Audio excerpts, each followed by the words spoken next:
Hello guys, আপনাদের আমার এই নতুন চ্যানেলে স্বাগতম।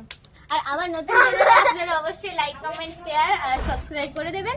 তো আজকে আমরা যাব আশ্রম। তো কে কে আশ্রম যাব আপনাদের সাথে এখন শেয়ার করব, তারপর আশ্রমেরটা পরে আপনাদের সাথে অবশ্যই শেয়ার করব। তো আদাস স্টার্ট। তো গাইস আমরা এই যতজন আছে সবাই মিলে আজকে আমরা যাব আশ্রম ঘুরতে। আজকে যেহেতু ইয়ে হবে কি বলে রামনবমীও বটে।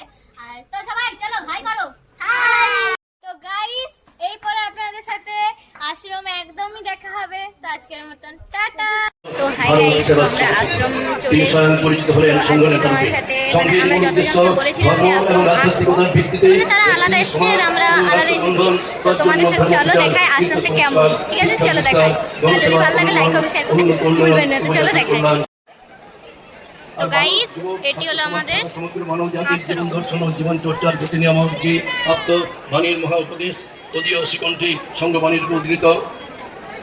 সঙ্গবাণী হলো লক্ষ্য কি, মহামুক্তি, আত্ম উপলব্ধি, ধর্ম কি, ত্যাগ, সংযম, সত্য, ব্রহ্মচর্য। গাইস আপনাদের দেখালাম আমি। তো আপনাদের আমাদের আশ্রমটা কেমন লাগলো অবশ্যই আপনারা লাইক কমেন্ট শেয়ার করতে ভুলবেন না। আর কেমন লাগলো অবশ্যই আমাদের কমেন্ট করে জানাবেন। আর এরপরে কি ভিডিও করবো আপনারা অবশ্যই জানাবেন আমাকে।